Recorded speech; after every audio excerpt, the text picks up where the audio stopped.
I've been joined in studio by three strong men who are well versed in the area of local governance, because you know that in the week gone by and a few other times we've been having that conversation about local governance. And it's important how the concept of local governance is supposed to draw development closer to the doorstep of the people. Well, today we'll get deeper into it. Dr. Richard Fiadomo is the president of the Chamber of Local Governance. He is not here alone. He's here with Ziad Musa, Honorable Ziad Musa. He is the assembly member for the Amamomo electoral area in the Ododododo constituency. And also the Honorable Alfred J is the presiding member for the Accra Metropolitan Assembly. And he is also the assembly member for the Aveno electoral area in the Okaikwe South constituency. Gentlemen, thank you very much for joining me. Good morning. How are you doing? Good morning. Good to see you. Doc, let me begin this conversation with you. Since we began this local governance journey in the 80s, late 80s, I must say, how have we fared? What's your overview? Yeah, thank you very much. I think governance is actually a process. So we started the local governance system in 1988, and we have evolved. And I will not say we have failed, and I will also not say we have finally arrived at where we need to arrive at. So there must be a concerted effort to make sure that we all police the local governance system to ensure that the right things are done so that we can grow as an institution, and then development as is the target for the entire local governance system will surely be seen by the people who pay their taxes and their I'd rates. appeal to you to wear your mask properly. Ziad, how long have you been an assembly member? Okay, so I've been an assembly member for the past 5 years. 5 years? Yes, please. What would you say is your overview of our local governance system? I will personally say that when you look at the people who promulgated the local governance concept and the decentralization policy, the thought that went into the dream and what we are actually having to face as a reality on the grounds is quite different. Okay, explain. Because the essence of the decentralization policy was to bring governance to the doorstep of the ordinary person. Right. That is why you have the unit committee members. That is why you have the assembly members. That is why you have the assembly concept, so that whatever the needs and interests of the people will be sought from the unit committee level, the assembly level, then to parliament itself. Okay. So the people who thought of it and the way they thought of it has not actually been achieved with what is currently being practiced. We'll come to what needs to be done, but Honorable J. Pajo, as you're popularly known, I gather you have been an assembly member for longer period? Same, 5 years. 5 years, okay. You are a presiding member, and then you're also the general secretary for the Greater Accra Presiding Members Conference or Association, correct? Yes. And I've had to pull him here because today they have a very big tax, and I've pulled him here. So thank you very much for joining us. Yeah. What would be your overview as well, from your point of view as a presiding member of our local governance system? Okay, just as Doc says, we are evolving, and we've not come to the final conclusion. But a lot needs to be done. As I said, it's all about decentralization. But sometimes we don't follow the decentralization policy. It seems sometimes most of the policy decision or implementation are centralized rather than what? The decentralization policy. And also, let me call a spade here. The issue about assembly being non-partisan, that is what the act says. But down the stream is purely partisan. Really, purely partisan. So that's one aspect of it. So to me, a lot needs to be done, even though we've moved from one step to another. I think the framers of the law should have a second look at the act very well. That is what I can say. I see. Doc, let me come to you. Let's look at the structure of our local governance system. What does it look like? Yeah, thank you very much. Like Honorable Ziad was just trying to say, when we look at the structure, at the lowest level, we have the unit committee. Then the assembly member comes. Then comes the assembly.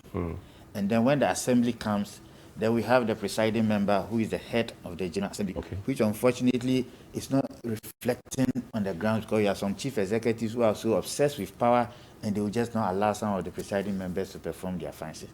But the assembly structure is such that there is the committee that is headed by the presiding member, that is the Public Relations and the Complaints Committee. Right. And you see the presiding member here is the head of the representative of the people.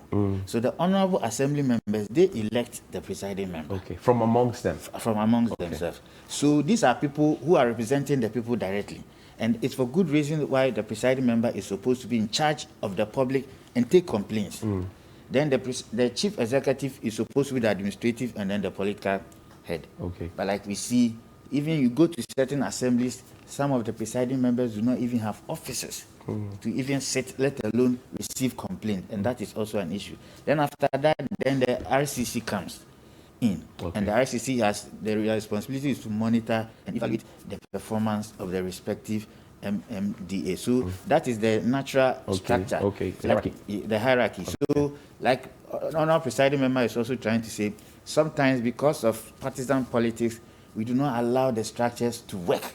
Because once I'm perceived to be an NDC or an MPP person who is an assembly member, when I even rise on the floor to even speak on an issue, it is laced with some partisanship. And instead of seeing me as the people's representative, because I came to the assembly on non-partisan basis, I was elected. Yes, but the fact that I'm known to be an NDC member, CPP member, NPP member, some of the things that I see on the floor of the House is seen as a political. And the assembly, the sitting president, the one that nominates, obviously is either MPP or NDC, as we have had in the past. So that is why sometimes the structure is not being allowed to work the way it has to work. But the structure is clear, and if you allow it to work, the local governance system will be able to. Ziad, what is your job as an assembly member? Because I know that in your community, they'll be expecting you when the gutter is choked, they want to see Ziad. When there's Bola here, they want to see Ziad. Somebody doesn't have school fees, they want to see Ziad. But what is your job under the Local Governance Act 936? 936. Okay, if you read section 16 of the Local Government Act, you realize that it gives you the job description of what the assembly member is supposed to do. Okay.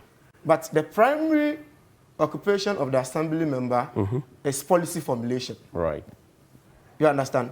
So if you look at the structure, we are almost like the legislative arm of government when it comes to the assembly concepts.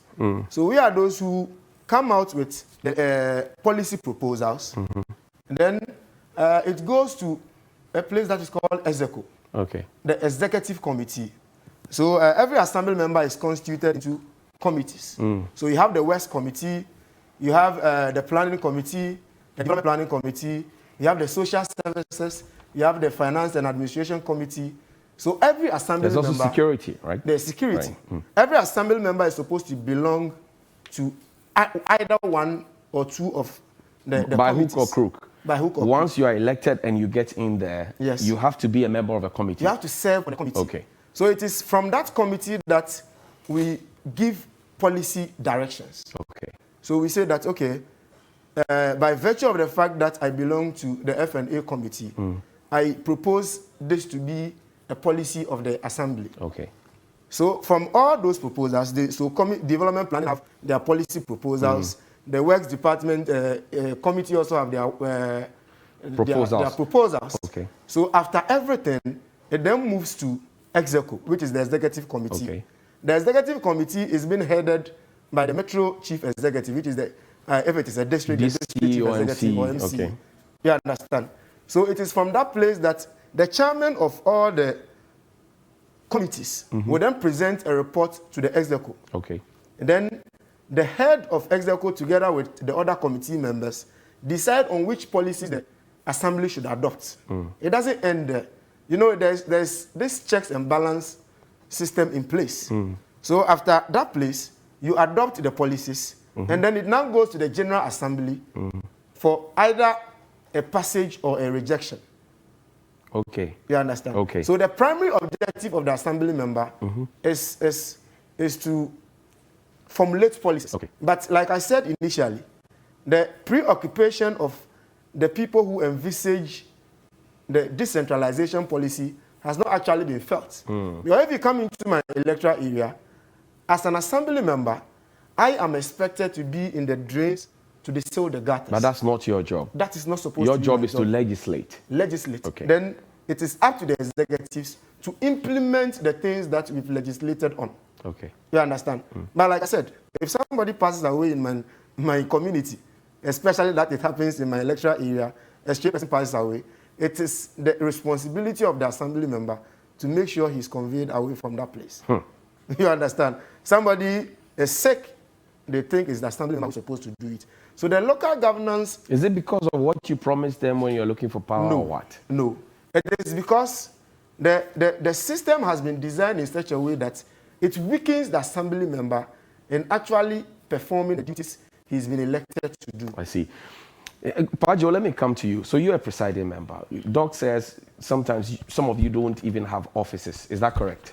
Do you have an office? I have an office. Okay, but is it correct that some of your colleagues do not have offices to work from? No. Every presiding member is supposed to have an office. It's supposed to, but do they have?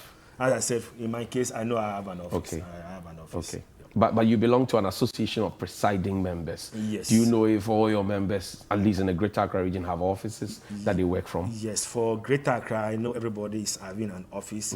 Initially, as you know, some municipalities were carved out of the metropolitan. That's right. So when they were carved out, some were now trying to put up their own structure. So that brought some delay. We know for that. Okay. But for Greater Accra, I can tell you on authority that every presiding member is having an office. What is your job as a presiding member?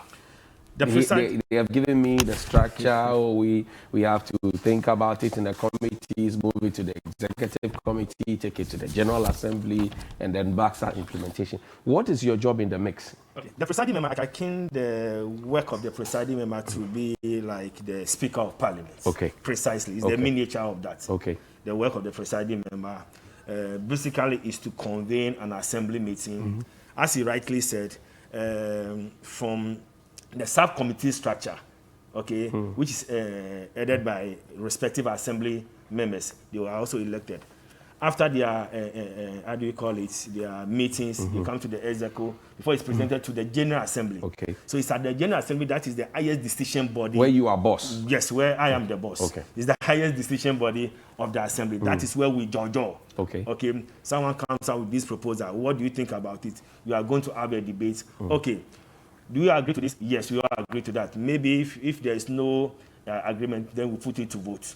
So basically, that is the work of the presiding member. I read the Act, and I also read the Constitution at 240 on the way to 245. And it talks about the fact that you must have at least 3 meetings, at least in a year. Yes. How many meetings have you had now as a presiding member? I have meetings every 2 months. Every 2 months. Every 2 months. Yeah, every 2 months. So far, how many for the year? For the year, we are in the month of August. Right. We've had, let me say, 4 meetings.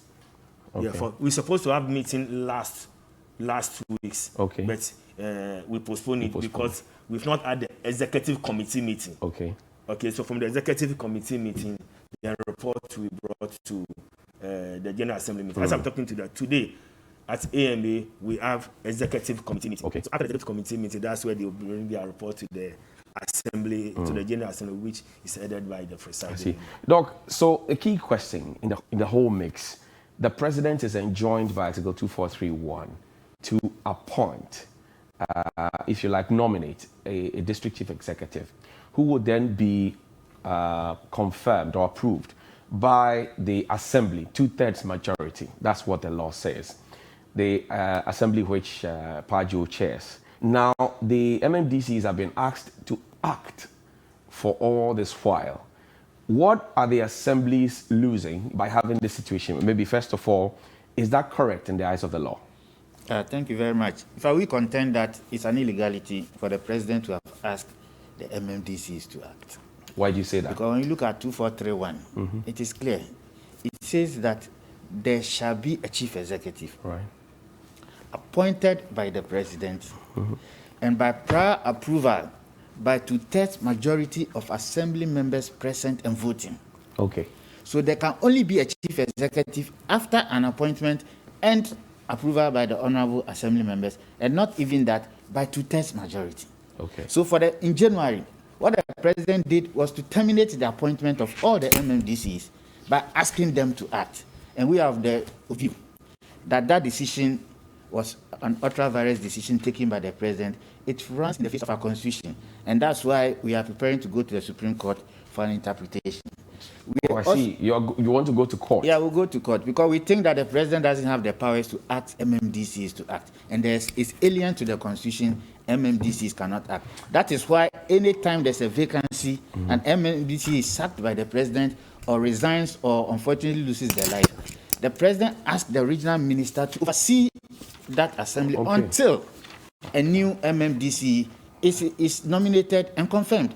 So it's an illegality that the president has perpetuated, and we'll surely go to the Supreme Court for an interpretation on this particular one because we think that we should not allow. And we are of the view that it is not about this president. The local governance system is evolving. Okay. We should not allow. That is why we also intend to go to the Supreme Court to want to understand the word appointment. Okay. Because you cannot ask somebody to be appointed and you turn around and say that person should be confirmed again. We have issues with that. And we want the Supreme Court to come out and help us understand that. So you have an acting MMDC at the AMA? Yes, please. What is Assembly gaining, or if you like, losing by that? Because Doc says it flies in the face of the law. What are you gaining or losing? Okay, so if you read Article 243 of the Constitution, together with the Local Government Act 936, Section 20, you realize that it is the sole prerogative of the president to nominate the chief executives into every jurisdiction. Now, we find it a bit problematic that this is the first time since the inception of the decentralization policy that for 8 months into an administration, we are having to live without substantive chief executives. Now, it is quite baffling because this MPP government or this administration is an administration in continuous. They are continuing with their administration. So I would have thought that the speed with which they will confirm or nominate the people would be something that we will all love. But like I said, for the past 8 months, we're having to live without substantive MMDCs. For us, it is an affront to the decentralization policy and the local governance structure. And I've always said that this delay points to one of two things. Which is? It is either the president is... You would have to be careful. Yes. It's either the president is clueless in understanding the concept of the local governance structure and the decentralization policy. That's not fair. Okay. That's not fair to say. So I will say that the president is indecisive. The reason why I will say he's indecisive is the fact that you have MMDCs in place. They are performed for a period of between 3 to 4 years. Okay. You just have you have the assessment. You know those who have performed well, those who have not done well. So it is just a simple task of confirming the people who have done well with renominating them and then booting out those who have not done well. Okay. So but the constant explanation we get from the president, which for me is a comedy of explanation. You're doing consultations, vetting is ongoing. That's the explanation. This and comedy yesterday, of John explanation, Boydu, for example, mentioned that when the president returns in a week, the response will come. No, you see, so what's your problem? This comedy your of presiding member explanation, said you have had meetings. This comedy of explanations we are getting from the president and his henchmen points to one thing. They don't understand the local governance structure. But that's unfair to say and to paint everybody with the same brush. Oh, the explanation they are giving. Have you listened to the explanation they are giving? I have. What is your assembly losing? I said. Hold on. Okay. What's your assembly losing by having an acting MMDC? So when I started, I said the primary objective of the assembly member is to promulgate policies. Right. You understand? And the structure is that you start from the committee level.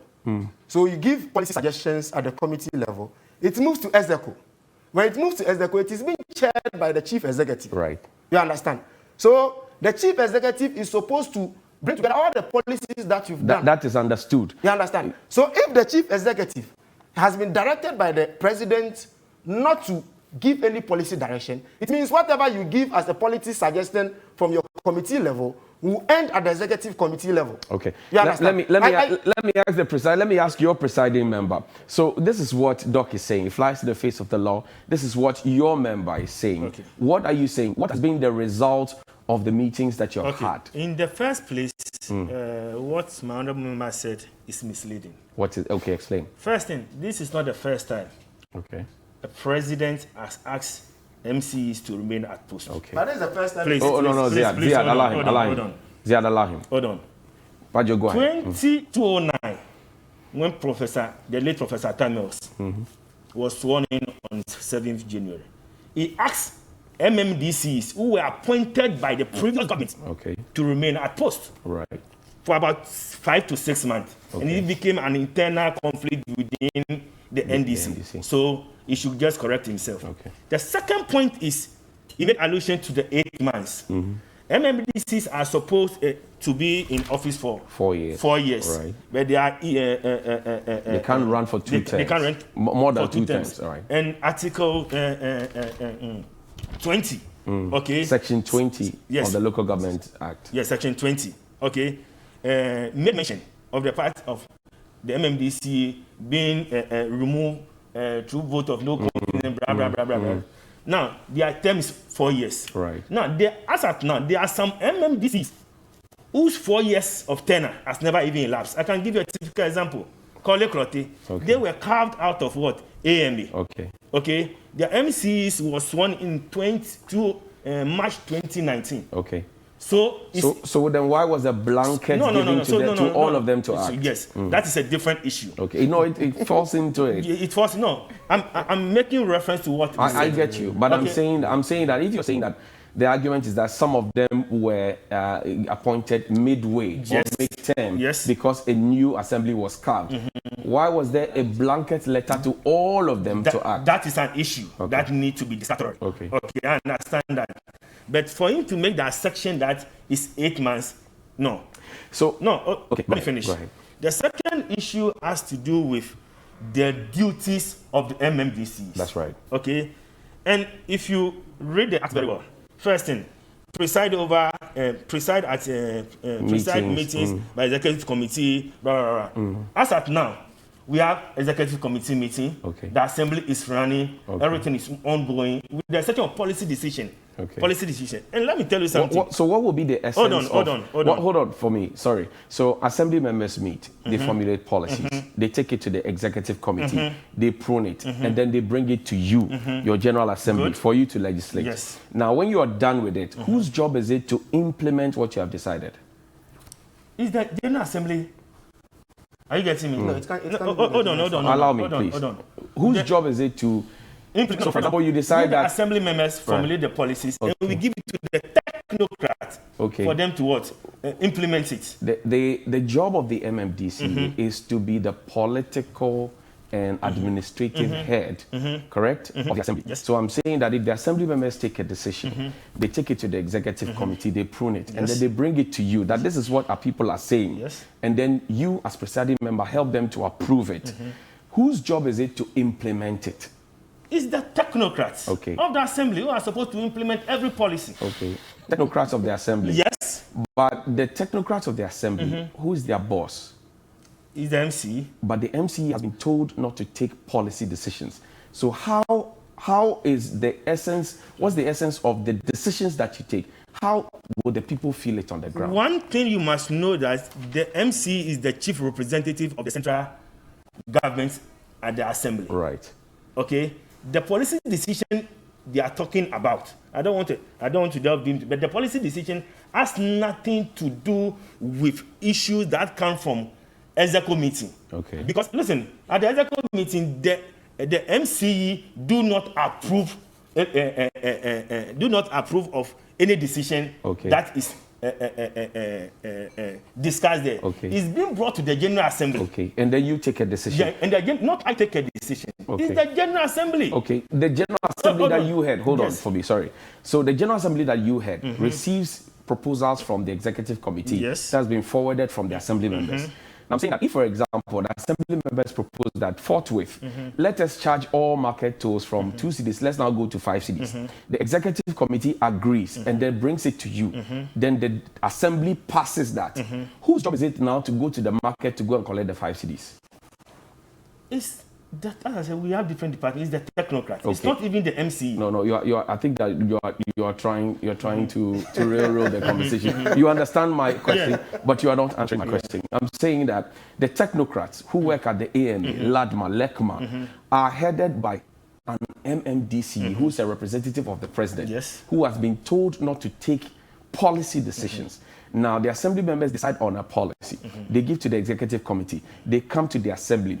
You agree on the policy. Yes. Whose job is it to go and take that decision in the market to increase the toll from 2 cedis to 5 cedis? Is it not the MMDC? It's not the MMDC. But who does that? It's not the MMDC at all. Okay. It's not the MCC. Okay. We have different departments under the every MMDA. AMA, I know we have our 16 departments. Okay. Every department and the work that you do. Okay. And I say we must be should be able to disassociate the personality of the MCE from the work that is being done. Okay. Now the issue I want to raise is that now let's look at the functions of the MMDC. Policy decision is just one aspect of it. Okay. As I'm talking to you now, every activities of the assembly is ongoing. Okay. We are still having our general assembly meeting. We are still having our executive meeting. We are still having every meeting that is supposed to take place at the assembly. Okay. With the sake of the policy decision, I said the policy decision one. You, the MMDC, you are representing the central government. Okay. As I'm talking now, even the how do we call it, the policy of the government, in the second has not even been. Okay. So, Pajo, let's put, for example, there's violence now in Odododiodo. The MC is the head of the Security Council. Yeah. He decides that we must take a policy decision to ensure that we put a curfew on the people so they sleep at 6 p.m. That's a policy decision that he does not have the power to take, correct? No, that is a directive. Okay? I see. Yes. Is that your interpretation of the law? Yes, that is a directive. Okay. That is you can give a directive what to do. That is not a policy decision that you are taking. Okay. Okay, because right now, as I said, if there is violence anywhere, because coming out with a policy decision take time.